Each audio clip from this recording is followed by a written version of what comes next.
자, 말라기 1장 6절부터 보겠습니다. 내 이름을 멸시하는 제사장들아, 나 만군의 여호와가 너희에게 이르기를, 아들은 그 아버지를, 종은 그 주인을 공경하나니 내가 아버지일진데 나를 공경하겠느냐. 7절에 보면 너희가 더러운 떡을 나의 제단에 드리고도 말하기를 우리가 어떻게 주를 더럽게 하였나이까 하는도다. 이는 너희가 여호와의 식탁을 경멸히 여길 것이라 말하기 때문이라. 이래 있죠. 신기한 것은 하나님이 인간에게 말을 건넸다는 것 자체가 신기해요. 그 안에 책망이 들어있던, 꾸준함이 들어있던, 나무람이 들어있던, 그건 중요하지 않습니다. 왜냐하면 인간 쪽에서는 하나님을 발견할 길이 없어요. 발견할 길이 없는데 하나님의 자기 존재성을 찾을 수 없는 분이 먼저 연락을 취해야 한다. 이건 충격이죠. 인간은 눈에는 사람밖에 안 보이죠. 대자연, 자연, 사람, 그게 전부예요. 아침에 눈만 뜨면 만나는 것이 대자연과 그 속에 움직이고 있는 인간들, 식물, 동물들, 동네 개들 뭐 이런 거 보는데, 누구로부터 우리가 기대하지 않는 쪽에서 연락을 왔다는 것은, 우리가 살아있는, 우리만 살아있는 게 아니라는 거예요. 우리만.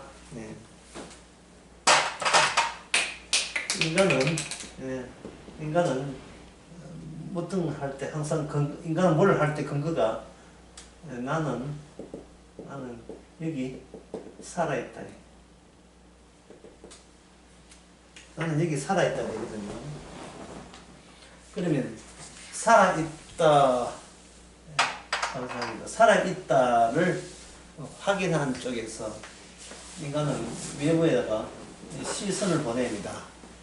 시선을 보내서 시선 보내는 것을 도로 가져와요. 그렇게 되면 나는 여기 살아있다가 굳히게 들어가는 겁니다. 살아있는 건 맞네. 이 친구 만나면, 오랜만에 친구 만나면 뭘 합니다. 살아있네. 살아있다, 반갑다 이 뜻이죠. 부산말로 살아있네. 내가 여기 살아있다. 그래서 인간은 모든 행동은 본인이 살아있다는 것을 늘 확인하는 차원에서 인간은 행동하게 되어 있어요.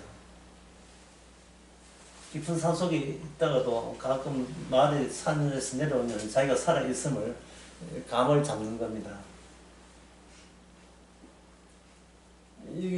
나를 살아있다는 것을 확인하고 증명하는 흔적들이 자기한테 시선을 보내는데, 나한테서 뒤통수 치듯이 여기서 연락이 온 거예요. 누구한테? 하나님한테 연락이 온 거예요. 연락이 와버리면 내가 여기 살아있다 보다 더 멀쩡한 살아있음, 내가 살아있는 것은 제대로 살아있는 게 아님을 들추어내는 더 큰 살아있음, 그분이 바로 하나님이죠. 내가 살아있다는 그 수집해, 내 증거를 수집하는 여기에 하나님을 고려하지 않았던 거예요. 내가 눈에 보이는 것만 주워 모아가지고 나 살아있는 건 맞잖아 라고 하고 싶었는데, 뒤통수 치듯이 내가 수집하지 않는 다른 쪽에서 어떤 증거가 와버리면 하나님의 살아있음이 내 속에 과연 내 살아있음을 확인해 줄 수 있느냐? 장담 못하죠. 내가 수집한 증거는 내가 살아있음을 확정하는 증거가 되는데, 내가 원치 않는 게 왔을 때, 원치 않는 연락이 와버리면 내가 제대로 살아있는 것이 흔들리기 마련이다 이 말이죠. 아니, 내가 쉬운 애를 들면, 아니 쉬운 애니까요, 들면 저기 남편과 아내가 행복하게 잘 살고 있고, 그 중에 한 둘하고 잘, 이렇게 내 식구가 행복하게 잘 살고 있는데, 어느 날 띵동 해가지고, 애 하나가 또 들어왔는 거예요. 니 누구? 이렇게 하니까, 우리 아버지 집인데요. 너 이름 뭐고? 이름 되는데 보니 자기 남편 이름 된다, 이 말이에요. 자기 남편은 혼외 자식이 되는 거예요. 뭐 SK 그 재벌 그 이야기 지금 하는 게 아니에요 지금. 그럴 때 그 아내가 비참함을 느끼는 겁니다. 예. 나는 그 전에 그 애가 등장하기 전까지는 그쪽에서 연락이 오기 전까지는 나는 행복한데 나는 살아있는데 어느 정도 살아있는가 행복하게 살아있다고 자기가 확정했는데 자기가 감당할 수 못할 새로운 정서가 투입되니까 나 각 죽어버리니까 매 되는 거예요. 갑자기 살아있다를 자폭하고 포기하고 싶은 거예요. 내 인생 가짜였어. 내 인생 가짜였어. 왜 추가로 내가 다듬을 수 없는 다른 요소가 왜 다듬어 놓은 내 안에 왜 끼어드냐 이 말이죠. 그러면 이건 뭐냐, 내 자아는 뭐가 되냐, 행복한 자아는 이 균열이 나죠. 균열. 내 살아있다에 균열이 일어나는 겁니다. 쪼개지는 거죠. 그래서 주님이 보낸 연락책은, 주님이 보낸 그것은 우리 인간으로 하여금, 인간은 파편의 집합체, 이걸 정리하는 겁니다. 쪼가리들의 억지 모아놓은 거. 본드 붙여봐야 본드도 소용없는 거예요. 뭔가 외부에서 탁 쳤을 때 중간에 다 깨지는 거예요. 양성자가 중성자를 탁 쳐버리면 그게 중성자가 중성자도 깨지면서 숨어있던 여분의 물질이 에너지로 변하는 게 원자 합사예요.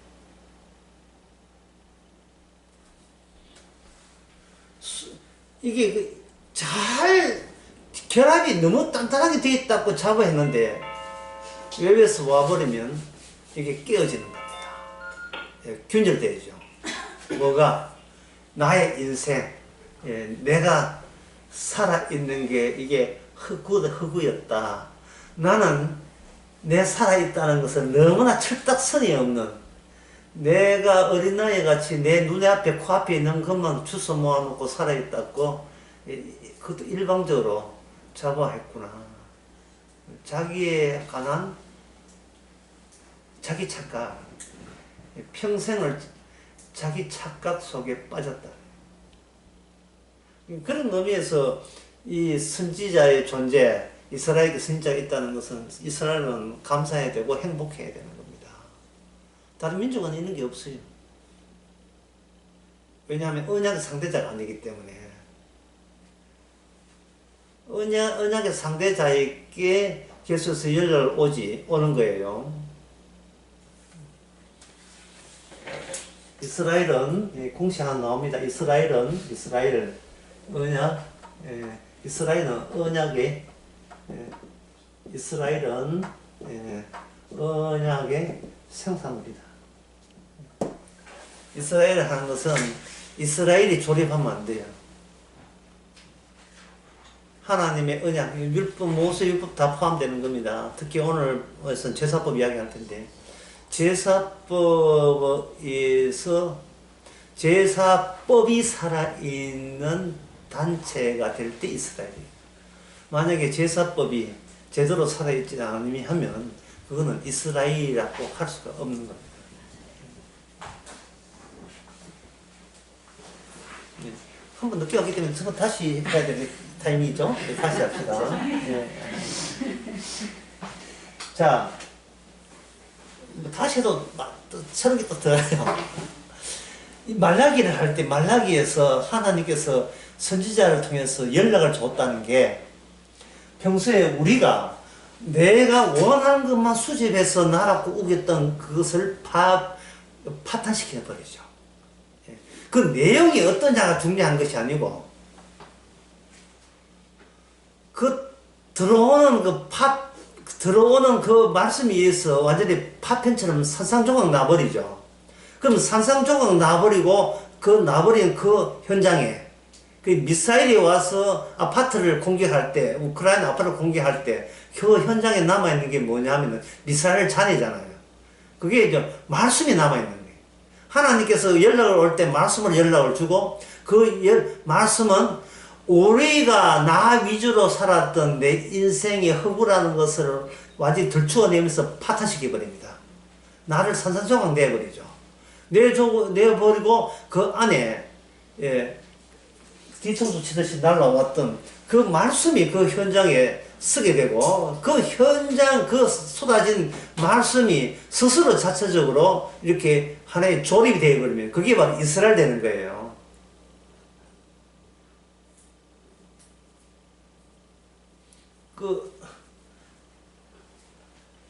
I'll be back. 내 다시 돌아온다는 영화 있는가?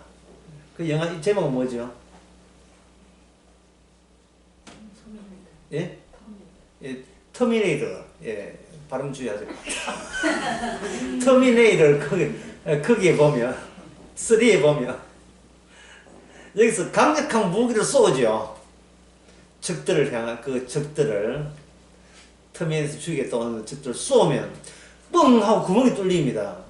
그런데 이게 액체 물질이 돼가지고 구멍이 뚫려가지고 허물어졌는데 10초도 안 돼가지고 자기 자체적인 부속끼리 조립을 해가지고 쓰는 그 폭탄 공격 맞기 전에 그 인물로 다시 멀쩡하게 또 재현해요.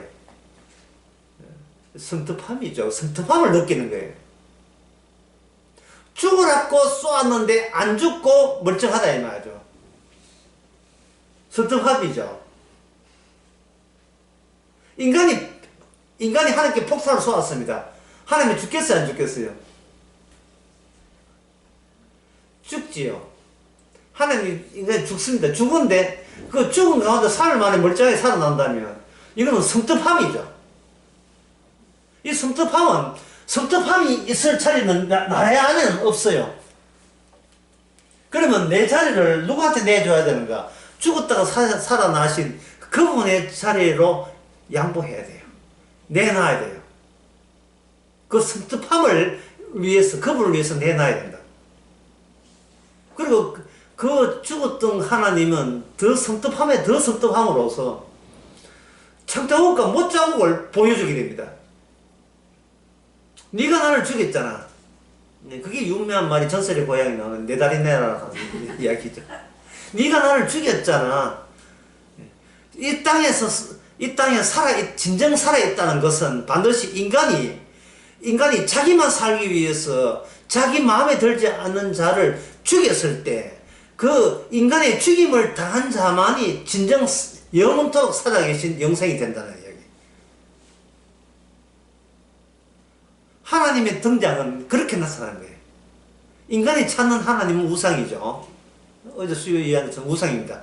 그거 말고 꼭 인간이 하나님을 죽여야 돼요. 죽이는 방법은 지금 내가 구축한 내 자리에는 나의 의미와 나의 가치만 고스란히 남아 있어야 되고 그 외부 것은 끼어들면 안 돼요. 왜? 인간은 자기가 파괴당하는 것을 용납하지 못하기 때문에. 평생 내가 건설하려고 살아오지 내가 파괴당하려고 살진 않잖아요. 지난 강남 강의 했지요. 주께서 전원자, 눈먼자, 소명자 이렇게 아픈 자 그 초청한다고 해가지고 자기가 자기 눈을 찌를 수는 없지 않습니까? 그 찌르가면서 죽게 오진 않은 거예요. 파괴되는 척하면서 파괴 안 되는 방식으로 하나님이 계시다는 천국에 합류하는 이 신보 주께서는 그거 주님 앞에 들통나요. 자기를 나는 부인합니다. 나 찾습니다. 하는 척 하면서 어디를 다리를 슬슬 끼어들라고. 예? 끼어들라고. 옛날 어릴 때 형제간에 많을 때 남자 형제들 한 방에 다 집어넣고 여자 형제들 한 방에 다 집어넣었잖아요. 부모들은 전부 다 이불 한 장만 툭 던져놓고 알아서 추운 밤을 지새라 이렇게 하죠. 그러면 그것은 이제 형빨이죠. 형들은 이제 동생들 차버리고 지 혼자 이불 두루 감아서 새 받고 방 돌아보면 이름과 들고서 같이 한쪽까지 지났듯이죠. 나머지 동생들 진짜 한 대 다 내놨는데. 그럴 때 이제 새벽 한 2시 되고 동생이 추다 못해서 바다 하나 서가나 내가 왜 잠을 자고 있다고 생각하는데 왜 깨는지 발 가지고 들지 말라고 발길을 차버립니다. 참 옛날 이야기예요. 6.25까지는 안 가지만 그 10년 정도 그때 우리가 주님 나라 좋다고 끼면 안 돼요. 그 차버려요.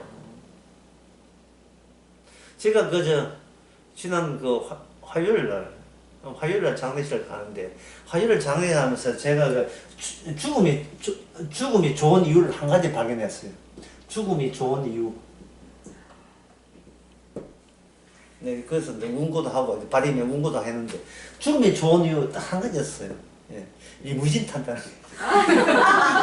보람상자에서 제가 리무진을 딱 그거 외에는 아무것도 없어요. 화장터로. 예.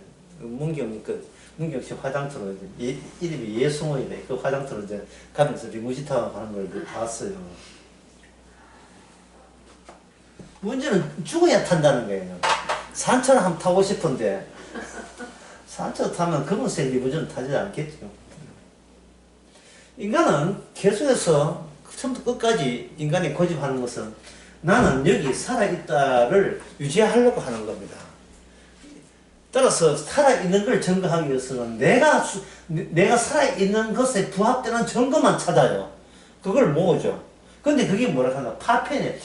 인간은 파편만, 자기 위주로 만든 파편의 조각조각들의 집합체, 어설픈 집합체.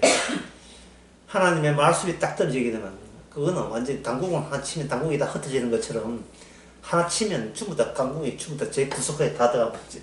다 깨지고 완전히 와야 돼버려요. 그래서 어제 수요 설교 때 뭐라 했냐면, 캠퍼스 위에 된 그림이라 했죠. 실컷 평생 그림을 그렸는데, 이게 천이 날아갔어. 그러면 그 위에 있던 그림 물감도 같이 찢어진 천과 함께 조각조각 균열이 일어나죠. 이 그림들이 내가 나라고 여겼던 나의 초상화에 균열이 일어나죠. 다 조각나는 겁니다. 근데 이 점에 대해서 굉장히 고맙게 여겨야 돼요. 왜냐하면 말라기에서, 여기 말라기 6장에서 7절에서 너희가 더러운 떡을 나의 제단에 드리고로 라는 말씀을 주셨잖아요. 그러니까 더러운 떡을 나의 제단에 드리고로 우리가 어떻게 주를 더럽게 했나이까 그 말씀이 왔다는 것은 지금 하나님께서 뭘 원하고 있다는 거예요. 깨끗한 떡을 원하고 있다는 뜻이잖아요. 그러면 하나님의 뜻을 모르겠다 하면 안 돼요. 하나님께서는 자기 백성, 언약의 상대자, 자기 백성에게 뭘 원한다? 하나님이 잡술 만한 떡을 원한다. 라는 것이 분명하잖아요, 분명. 그래, 기쁨이 뭐냐 하면은, 하나님의 뜻이 모호하지 않고, 분명하다는 그 점, 하나님의 뜻이 분명하면, 하나님이 누군가도 분명해지겠죠. 그러면, 하나님이 누군지 모르겠다고 여기면서 흔들리는 우리의 자아도 흔들릴 이유가 더 없습니다.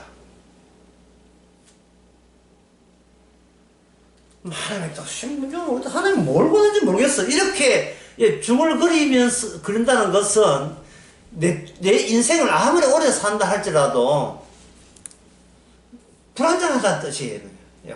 안정적이지 못하다는 거예요. 확정된 주의 뜻을 모르는 이상은 인간의 마음은 방황 그 자체입니다. 방황이 심하면 공황이 되는 거죠. 언제까지 방황할 거예요? 방황하면 안 되죠. 여기서 하나님의 기쁜 소식이 바로 너희가 더러운 떡을 내한테 주었다. 그게 왜 기쁜 소식이냐?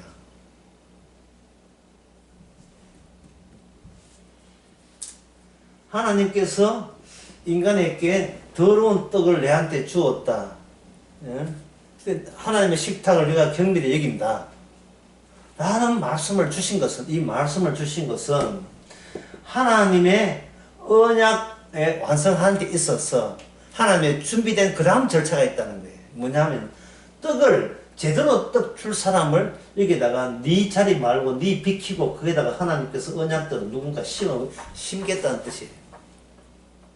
기쁜 소식이에요. 방문 소식입니다. 내 자리에 전에는 말씀은 왔는데 떡 제대로 드려야 더러운 떡 주지 마 라고 했는데 이제는 말라기가 마지막 선지잖아요.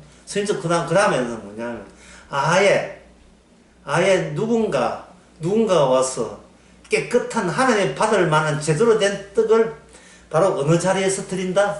내가 있던 내 자리에서 하나님께 드릴 분이 나타난다는 뜻입니다. 그게 뭐냐? 메시아는 모든 예언의 완성이라는 뜻이에요. 말라기가 예언이잖아요. 그러면 예언은 그냥 줬다, 누군가 예언을 흡수하고 통합한다? 누군가 이 예언을, 인간이 못해서 버려놓은 그 예언을 주께서는 본인이 가져가서 그걸 대신 완성하시는 말씀으로 우리께 준 거예요. 우리를 거쳐서 네 못하지 내가 할게. 요 절차를 말라기가 보여주는 겁니다. 그러면 그분이 오셔서, 그분이 오시게 되면 떡을 제대로 못 드는 우리는 어떻게 되느냐. 네. 첫 번째, 나는 떡을 제대로 못 드린다. 제대로 못 드린다. 예. 두 번째, 어떤 분이 내 자리에 온다. 어떤 분이 내 자리에 오신다. 자리에 오신다. 오셔서 하는 뭡니까? 내가 이루지 못한 말씀을 대신 다 이루었다. 다 이거는 세 번째 중요합니다. 나는 떡이다. 처음에 나는 떡을 드릴 사람이다. 그랬는데, 그 다음에는 나는 떡이 되는 거예요. 나는 떡이 되려면 이 두 번째 분이 나에게 뭘 줘야 돼요? 아버지가 받으시는 떡을 나에게 봉급하면 제공하면 되겠죠. 그렇게 되겠죠. 마태복음 26장 26절 한번 봅시다.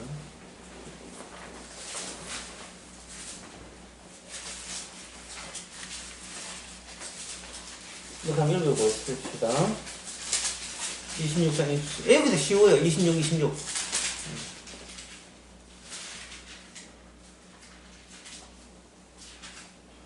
그들이 먹을 때 예수께서 떡을 가지사 축복하시고 되어 제자들에게 주시며 이르시되 받아서 먹으라 이것은 내 몸이니라 하시고.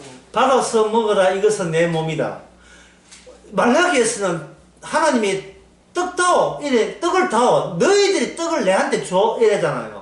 근데 마태복음 26장 26절에 보면 거기 모든 이 말라기 말씀을 어떤 식으로 이룬다고요? 떡에 관한해서 떡이 관련된 채 이루어지는 모든 말씀은 우리가 떡을 제공자가 아니라 하나님이 우리에게 오늘 중간에 있는 중보자가 우리에게 아버지가 받을 떡을 우리에게 그냥 주시는 거예요.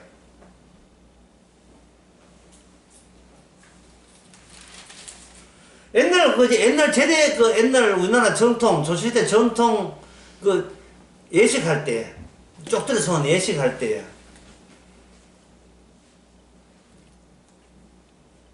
그때 신랑 신부 마주 절하고 뭐 이렇게 술을 나누고 뭐 대추하고 밤할 때 그 준비 어디서 합니까? 신부가 다 합니까? 신부가 하는 게 아니죠. 혼자 측에서 준비하죠. 예식을 예식답게 하기 위해서 누군가 제공해놓고 폼만 내죠. 폼만. 새 신랑한테 술 한잔 드려야지. 이거 누가 해요? 지가 지금 밀주 담가가 합니까? 그저 다 해주잖아요. 하나님이 말씀대로 받을 만한 떡은 내 떡을 너희들은 더러운 떡을 내한테 주었다는 말은 하나님이 떡 받는 것을 포기했겠다는 뜻이 아니고 제대로 가자는 뜻이에요. 제대로 가려는 필요한 그 떡은 우리가 준비한 게 아니고 우리 자리에 오신 다른 우리 대신 두 번째 아담 대신 마지막 아담 대신 주님이 우리 자리에 오셔가지고 첫 번째 아담이 실패한 그것을 두 번째 아담이 완성시켜서 뭘 줍니까? 우리에게 떡을 주시는 거예요. 우리에게 떡을 주게 되면 그 다음에 뭐냐 하면 세 번째 돼요. 내가 곧 내 안에 하나님이 원하시는 떡이 있는 내가 곧 떡이 되는 거예요. 하나님 바칠 만한 떡이 되는 겁니다. 떡이 되어버리면 첫 번째서는 나는 떡을 주지를 못 제대로 떡을 못 주니까 나의 주체 나의 자아는 어떻습니까? 자기 한계성이 드러났지요. 이게 소용없는 그야말로 파편에 한 상태 집합체에 불과하구나 하다가 이렇게 주님께서 와가지고 하는 뭐가 되냐면 이것은 뭐냐면 내가 떡이다 이 말은 내 안에 다른 주체 이꼴 진짜 주체. 진짜 주체. 하나님의 인자는 진짜 주체가 내 안에 내 안을 잠식했고 내 안을 차지하고 점령하신 거예요. 그럼 이거는 뭐냐면 이거예요. 주체 바꿔치기가 성사된 겁니다. 주체 바꿔치기가 성사된 거예요. 내가 떡이라는 말은 누가 했냐 하면 요한복음 6장에서 예수님이 이야기했거든. 내가 생명의 떡이다 해요. 내가 생명의 떡이다 할 때 그 당시 막 요한복음 6장에서 사람들은 좋겠네 본인은 떡이라서 그럼 우리는 뭐냐 떡 아니죠. 제대로 떡 아닌 거예요. 그런데 성령이 오게 되면 예수님은 떡이다 하는 자체가 이게 말씀이 되어버립니다. 나중에 말씀 완성이 되면 그 말씀 완성이 성령을 통해서 우리 속에 집어넣어 안고처럼 빵 속에 안고처럼 붕어빵 속에 안고처럼 그냥 들어오는 거예요.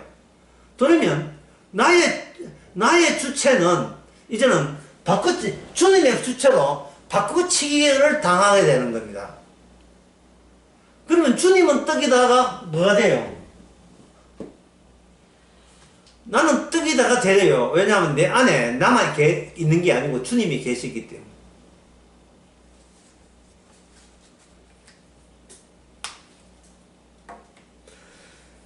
하나님이 왜 떡을 왜 그렇게 좋아하느냐? 이 떡이라는 것은 내게 뭐 양식을 두고 이야기합니다. 그런데 여기에 왜 떡을 좋아하는 7절에 보니까 너희가 여호와의 식탁을 결국 얘기해. 이 식탁이라는 말이 나옵니다. 떡을 나눈다는 것은 제자들이 예수님께 떡을 나눴잖아요. 남이 아니다 뜻입니다. 남이 아니다. 가족이다. 식구다. 이제는 너는 내 세계 속의 구성원이다.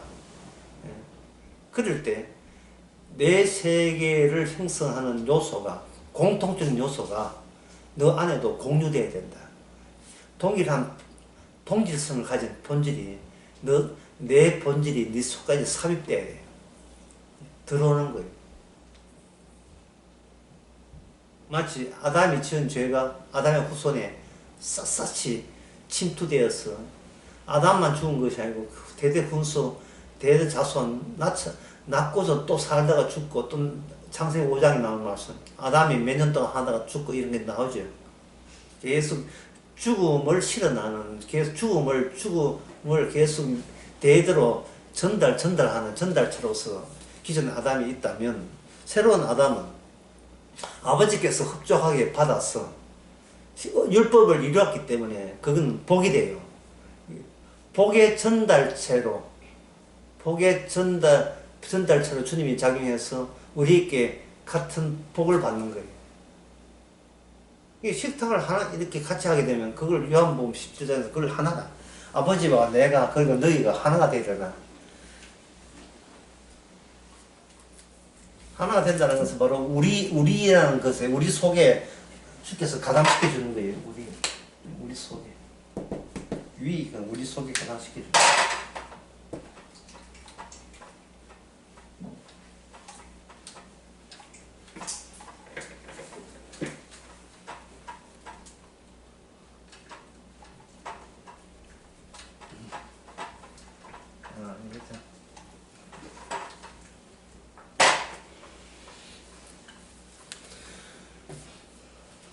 자, 그러면 떡을 난데없이 떡 달라고 하시는 이 요구가 앞서 그 앞에 묻는 절차가 먼저 있어요. 그게 뭐냐면 희생제사 앞에 희생제사가 드려지고 난 뒤에 그 다음에 떡 먹자가 되거든요. 네, 희생제사는 먹고 마시는 게 아니에요. 이건 다 태우는 겁니다. 희생제사는 이거는 살벌해요. 하나 남김없이 홀랑 다 태워버린 거예요. 이 말은 뭐냐 하면 모든 있음을 뭐로 바꾸냐, 있음을 없음으로 바꾸는 겁니다. 어디 위에서? 제단 위에서. 제단은 역할이 뭐냐면 모든 있는 것을 없애는 거예요. 자, 모든 있는 것을 없앤다면 있는 것을 없애면서 여기서 추가적으로 등장하는 게 있어요. 있음을 없음으로 바꾸면 추가 등장하는 거예요. 원자폭탄 터지면서 나오는 게 뭐죠? 에너지가 나오죠. 여기서 뭐가 나오냐면 심판이 나옵니다. 심판. 하나님께서 이걸 얻고 싶은 거예요. 하나님의 법에는 반드시 심판이 있는데 그 심판을 솎아내고 싶은 겁니다. 심판을. 제단은 심판을 위한 거예요. 흡족한 심판을 발췌해내기 위해서 제단에 나는 이 기계를 설치한 거예요.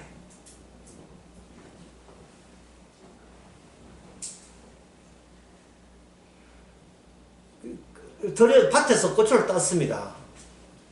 근데 김치 할 때는 이 고추가 들어갈 때 고추가 필요한 거예요. 고춧가루가 필요한 거예요. 고춧가루가 필요하죠. 그럼 고추는 어떻게 됩니까? 고추를 들고 방앗간에 가가지고 그 방앗간 그 구멍 있잖아요. 블랙홀.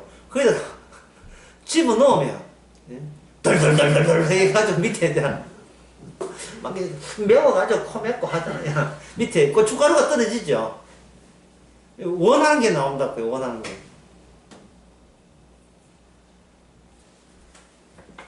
율법이 요구하는 것은 두 가지입니다. 율법을 다 지키는 경우에는 영생.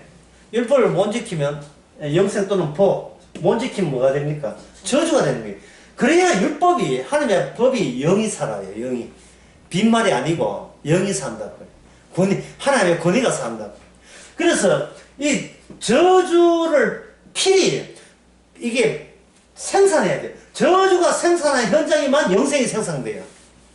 저주 없이 영생 오는 거 없습니다. 같이 나와야 돼요. 같이.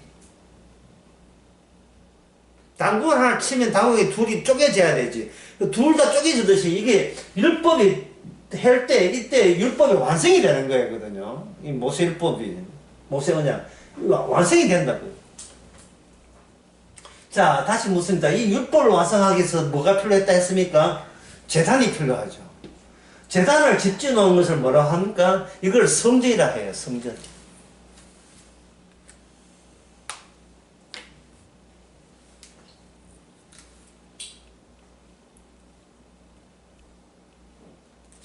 여기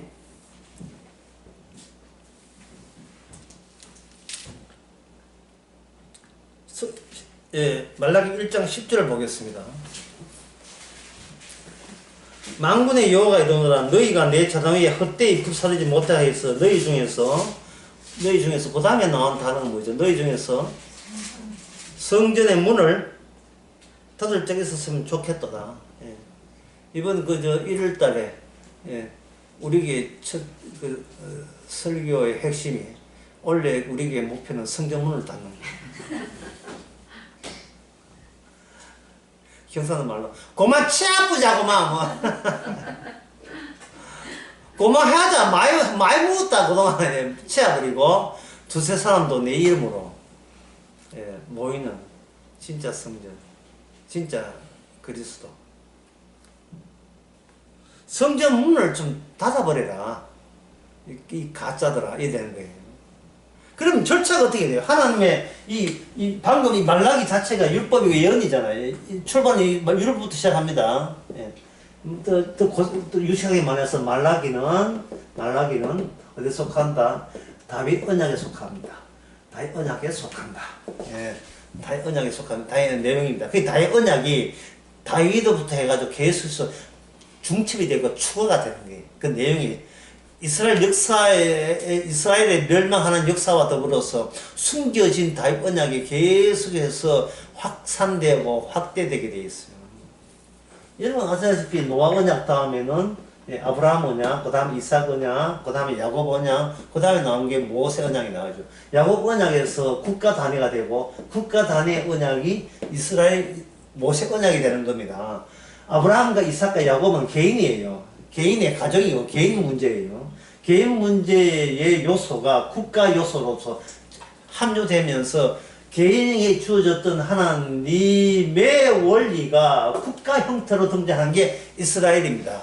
왜냐하면 이건 12지파의 집합제, 12지파가 12지파는 야곱의 자식의 숫자가 12이기 때문에.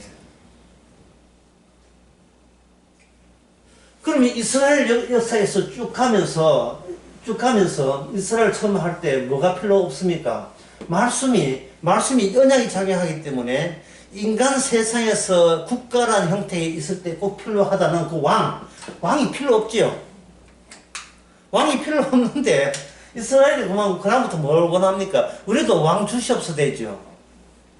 왕을 달라 할 때 이스라엘이 이미 물 건너갔어요. 왕 줄게. 예. 왕 주는데 왕을 달라 할 때 저주받는 왕을 줘요.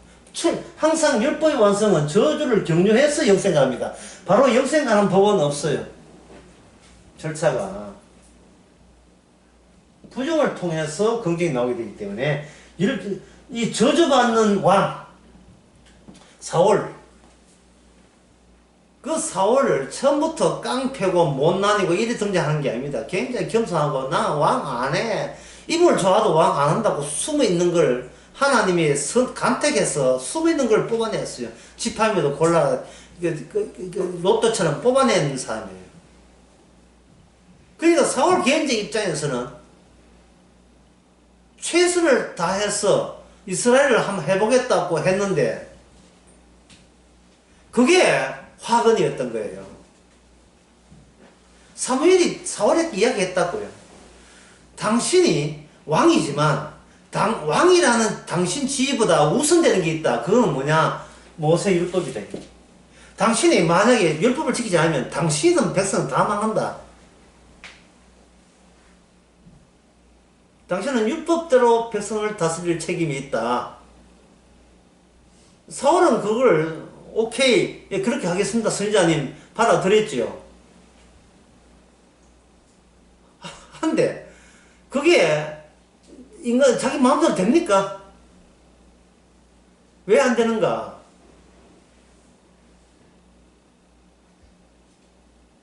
사울이 메시아가 아니거든요.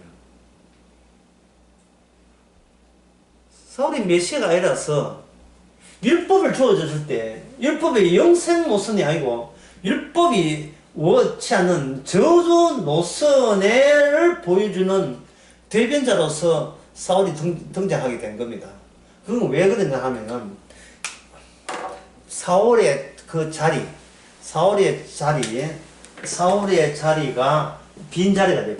빈자리가 되고 그 빈자리에 다윗이 등장하는데 이 교체되는 방법이 바로 다윗 언약의 내용입니다. 뭐냐 하면 사울이 누굴 핍박해야 돼요. 누굴 핍박하냐? 다윗을 핍박해야 됩니다. 나중에 다윗의 자리가 예수님 자리로 바뀌잖아요. 그때 다윗은 누굴 핍박해야 돼요. 누굴 핍박? 우리아 장군을 핍박해야 돼요. 그 핍박한 이유는 제가 처음에 이야기했습니다. 인간은 내 자신이 살아있기를 원하는 그 자체가 내가 구성하는 요소에 원치 않은 것을 강하게 밀치는 것 때문에 우리는 핍박을 하게 되어 있죠. 그 내부에 거기 희생 이스라엘, 노아, 아브라함, 이삭, 야곱, 그 다음에 이스라엘. 이제부터 좀 어렵습니다. 예. 이제부터 좀 많이 어려워요. 이스라엘 되면서 왕은 둬서는 안 된다는 거예요. 왕을 둬서는 안 된다. 그런데 다윗이 등장하잖아요. 다윗은 뭡니까? 왕이죠. 왜 왕을 둬서는 안 된다 하면서 그다 사울 죽고 난 뒤에 아무도 왕자를 허락을 안 하면 우리 인간 생각은 그렇잖아요. 왕자리가 없애야 된다 하면 처음부터 왕자리가 다시 도로 비워놓으면 될 텐데 거기에 다윗을 왜 집어넣는가? 그것은 다윗은 뭐가 관련되어 있냐 하면 이게 어려워요. 예. 성전 건립과 관련되어 있습니다. 성전 건립. 다윗은 무슨 신분을 꾸이냐 하면은 하나님이 왕이 되기 위해서 심부름하는 심부름꾼으로 왕 역할을 하는 거예요. 나는 왕 아니요. 진짜 오실 왕은 이렇게 성전 형식으로 오십니다. 라는 하기 위해서 다윗이 존재하는 겁니다. 지금 그 사울 왕 때에 백성들이 사울 왕을 우리께 왕이 있어야 된다는 이 말을 하게 된 것은 주변에 외세들이 많잖아요. 외세들 많지요. 많은데 선지자가 그동안 사무엘이 좀 강간 이기 해줬어요. 이기 해주니까 백성들이 자, 이 선지자 사무엘 선지자 늙어 죽으면 우리는 그 다음 대책이 없는 거예요. 그래서 사무엘 아들을 받았습니다. 아들 보니까 이 세습 그 당회장 세습 당회장 하러 가보니까 여기 감이 아니에요. 그러니까 왕을 달라는 말은 뭐냐면은 한 혈통으로서 계속 세습에 내려오면서도 우리를 지키고 보호할 수 있는 그런 왕을, 그게 왕이에요. 왕은 세습제니까. 혈통 하나가 계속 쭉쭉 가면서 그 아버지가 지키면 그 아들이 지키고 손자가 지키고 계속 그렇게 될 때 그 왕 계열이 되는 거예요. 왜? 다른 나라 다 그렇게 하니까. 특수한 혈통을 달라는 게 특수한 혈통을. 자, 뭐가 어렵다 하는데 뭐가 어렵냐 하면은 하나님께서 성전을 다윗께 허락할 때에 집을 허락한 게 아니에요. 특수한 혈통 자체를 허락한 거예요. 특수한 혈통을. 혈통이 세습하는 혈통이 될 때 이 왕다운 왕이 되는 겁니다. 그러니까 백성들 입장에서 신났지요. 예? 사울은 아니구나. 그러면 다윗은 자꾸 외세로부터 공격받을 때 나를 지켜줘야 되잖아요. 근데 다윗의 특징이 뭐냐? 가는 곳마다 이겨요. 자, 다윗이 가는 곳마다 승리한다는 말은 다윗의 아들도 가는 곳마다 승리할 거고, 그 다윗의 아들의 아들도 가는 곳마다 승리할 거고, 그러면 무슨 걱정이 날아가 버립니까? 이스라엘이라는 하나님의 언약의 상대자의 택한 이 나라는 왕의 혈통 하나가 꽂아 들어온 순간 우리는 영원히 하나님의 백성으로서 보호받는다는 것이 성립이 되는 겁니다. 이런 횡재가 있겠어요. 이런 횡재가. 인생을 살면서 여러가지 내부적인 갈등도 힘들지만 특히 수시로 찾아오는 외부의 그 공세, 누가 사기를 친다든지 나를 험담한다든지 우리 가정을 못 살게 하는지 내 애를 못 살게 하여튼 외부적인 이 적들을 이렇게 영원히 적들이 없었으면 좋겠죠. 솔로몬이 그 적들을 없애는 방법이 솔로몬은 뭐냐면 혼인 정책을 해서 적들을 없앴어요. 주변에 있는 나라들의 공주를 수입해서 자기 아내를 삼았어요. 근데 공주가 호숫가으로 들어온 게 뭐냐면 자기 고향에서 믿었던 몰렉이라든지 뭐 말갑이라든지 온갖 뭐 이런 신들까지 다 들어온 거예요. 남편 하나로서는 인생이 즐겁지 않으니까 옛날 살던 종교나 섬기면서 살겠다고 하니까 솔로몬이 그 공주를 이렇게 자기 왕비된 공주를 학대하면 주변에서 화내가지고 전쟁하고 오잖아요. 이길 수는 있겠지만 전쟁한다는 자체가 불편한 일입니다. 따라서 여기서 컨트롤 하면 되잖아요. 뭘 원하냐? 공주야. 공주가 아니지. 왕비야, 뭘 원하냐? 종교를 원합니다. 무슨 종교? 신천지. 신천 지어줘. 지어줘. 나라가 중요하니까. 종교는 별로인 거예요. 그러니까 벌써 인간의 혈통 자체가 하자가 있다는 것을 드디어 밝혀진 겁니다. 다윗에게 또 솔로몬에게 성전을 약속했어요. 성전을 약속하는 그 대목이 열왕기 상 8장에 나오는데 거기까지 뭐 다 읽지 않겠습니다. 압축하면 이렇습니다. 성전을 향하여 기도하면 죄를 사해 주겠다. 죄를 사해 주겠다. 이랬어요. 조건이 있어요.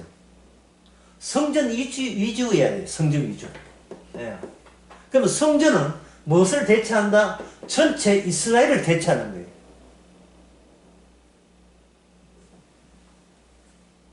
여러분들이 그저 길거리에 호떡 만들 때 호떡 있잖아요. 길거리고 뭐 가게에 호떡 이렇게 불판에다가 기름 넣고 밀가루 동글동 해가지고 그냥 탁 던지죠. 하면 그러면 이게 불판에 동그란 밀가루 동그란 게 있잖아요. 그럴 때 동원대한 도구 하나 있어요. 여기서 팍 찍어버리죠. 확 찍어버리면 납작하게 되면서 요 끝에 있는 밀가루 반죽 어떻게 됩니까? 퍼져나오겠죠. 요거 팍 찍은 게 여기 요 자리가 무슨 자리다? 성전 자리고 바깥에 삐져나온 게 이게 바로 이스라엘이에요. 그 이스라엘은 이스라엘 위주가 아닙니다. 낙이 찍혀야 돼요. 하나님이 여기에 성전 세웠다는 낙인을 찍어야 됩니다. 성전 세울 때에 그 성전은 건물은 폼이고요. 그 안에 뭐냐면 다윗의 혈통을 성전으로 삼겠다고 찍은 거예요. 그걸 역대상, 역대하, 11개 상 하에서 그걸 다윗의 등불이라고 하는 거예요. 다윗의 등불.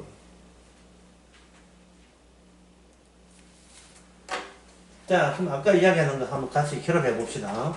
여기서 좀 복잡하다고 했지요. 자, 제단은 뭐라 했어요? 제단은 심판을 생산하는 겁니다. 심판 생산은 어느 취지에서 나오는가? 율법 자체 안에 저주도 있고 축복도 있으니까 축복만 끄집어낼 수 없어요. 저주, 축복 둘 다 끄집어내는 현장일 때 율법은 완성이 된다 이 말이죠. 그것 때문에 예수님께서 이 땅에 와서 죽임을 당한 거예요. 저주받으신 거예요. 세상 죄를 지어가는 어린 양, 자, 이런 거 생각해 보세요. 6월 첫 번째 그 하나님께서 이스라엘 백성들을 예고 끄집어낼 때, 살아있는 양을 천사가 지나가는 그 길목에 내놓으면 그 집이 살겠어요, 죽겠어요? 살아있는 양. 안 되지요.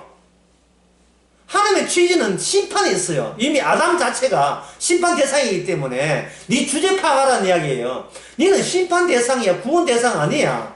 구원이라 하는 하나님의 소원이지 네 소원이 되어서는 안 된다는 거예요. 나의 소원은 그건 우상이고요. 주님의 소원인데 주님의 소원이 주의 어떤 지시로서 그게 실제적으로 이게 발현이 돼요.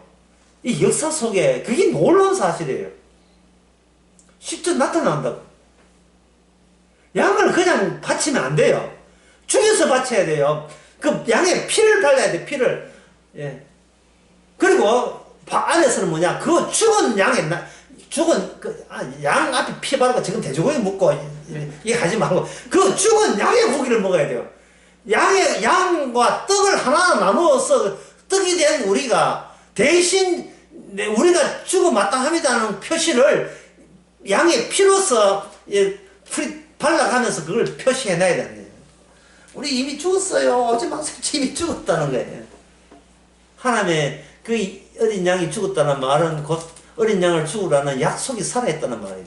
나는 죽은데 나는 죽음을 근거로 해서 하나님의 어린 양을 보고 지나간다는 말씀은 살아버리고 나는 죽고 말씀은 살고 이 언약의 원칙에 자기 백성을 도입시키는 거예요. 이용한 거예요. 하나님께서 오늘날 우리를 이용한 거예요.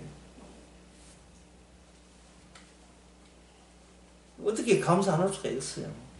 감사하세요. 그래서 여기에 성전 문 닫으라는 이 말은 문 닫아야 되겠다 이 뜻이거든요. 성전을 문 닫다는 말은 새로운 성전을 짓는다는 뜻이 아니에요. 왜냐하면 성전 자체가 혈통을 이야기하니까요.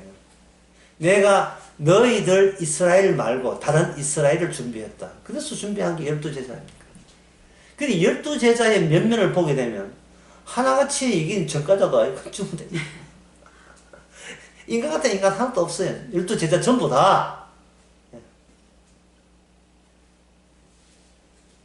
또 카우보이들 어디 폭소하려고 어디서지 12명 모아는 거 똑같은 거죠. 근데 그 카우보이들에게 전부 다 권총 하나, 새 권총, 마그니티, 세번 권총 하나 차주니까 전부 다 놀라운 속사수가 다 되어버리죠. 성령을 주신다는, 12지판이 새로운 이스라엘입니다. 새로운 이스라엘께 그 다음에 나온 게 오순절 성령이 임하죠. 그게 바로 성령입니다. 그걸 뭐라고 하냐? 스데반 집사 사도행전 7장에 이걸 가지고 이걸 광야 교회라고 이걸 교회라고 해서 교회라고. 자, 요거 설명할 시간 마십시다. 교회라는 것은 세례를 받아야 돼요. 그 세례가 고린도전서 10장에 보면 뭐냐? 10장 1절에 보면 그들은 한꺼번에 세례 받은 걸로 여기죠. 그 한꺼번에 세례 받은 것이 그들로 하여금 홍해를 건너올 때 그냥 건너왔어요. 뭐 물지고 바르고 이런 거 없었어요. 그냥 건너면 했는데 이미 세례 받은 걸로 여기버렸어요. 인간이 하는 교회가 하는 세례 아니죠. 주님이 하는 세례가 그런 겁니다. 세례 받았다는 사실을 낙인을 찍어버린다고요. 우리가 세례를 어떻게 받으려고 시도한 게 아니고 뭔가 통과했는데 세례 받았습니다. 이 되게 만드는 그것이 바로 오순절 성령입니다. 짚으십시오.